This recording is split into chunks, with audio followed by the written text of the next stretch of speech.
प्यारे बच्चों, हम मेडिवल हिस्ट्री इंडिया की जो है वो पढ़ रहे हैं। और जो एक लफ्ज़ इस्तेमाल किया जाता है तारीख़ में मुख्तलिफ़ तरीके से, हिस्ट्री में, हिंदुस्तान।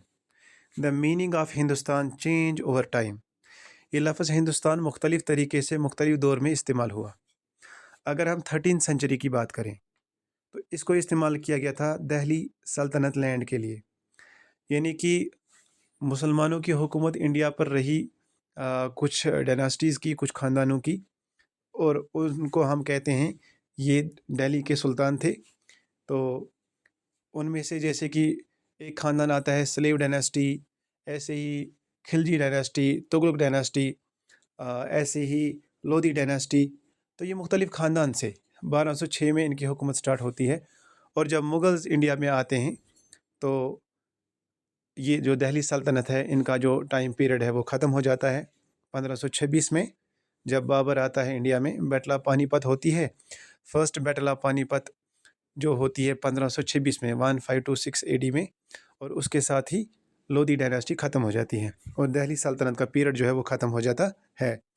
तो 1206 से लेकर कुतुबुद्दीन ऐबक से लेकर इब्राहिम लोदी 1526 तक, इस टाइम में जितनी भी ज़मीन पर इन लोगों की हुकूमत थी, स्लेव डायनास्टी की ख़ानदान, इस ख़ानदान की, या तुगलक ख़ानदान की, या लोधी ख़ानदान की, तो इसको हम कहते हैं कि जिस इलाके पर उन लोगों की हुकूमत थी ना, जितने इलाके पर, जितनी ज़मीन पर, तो उस पूरी ज़मीन को कहा जाता था हिंदुस्तान।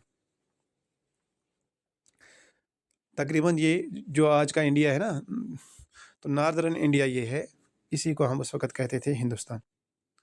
फिर 14th सेंचुरी में पीपल ऑफ इंडस रीजन।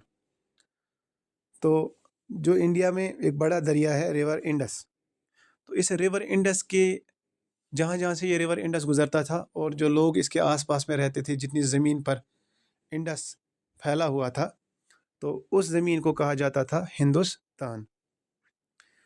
फिर आती है बात 16th सेंचुरी की।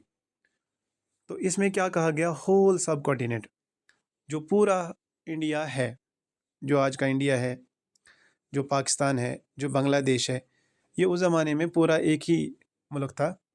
तो ये पूरा मुल्क जो है, इसको कहा जाता था क्या, हिंदुस्तान। और आज चूँकि पाकिस्तान भी अलग है, बांग्लादेश भी अलग है, और अब जितना हिंदुस्तान बच चुका है, जितना इंडिया बच चुका है, जो हम देखते हैं लद्दाख इसके नॉर्थ में आता है ना, वहाँ से शुरू होकर लास्ट तक, केरला तक, तमिलनाडु तक, और यहाँ गुजरात से लेकर अरुणाचल प्रदेश तक, ये जो पूरा इंडिया है, 28 स्टेट्स हैं, 8 यूनियन टेरिटरीज़ हैं, तो इस पूरे इंडिया को हम कहते हैं हिंदुस्तान।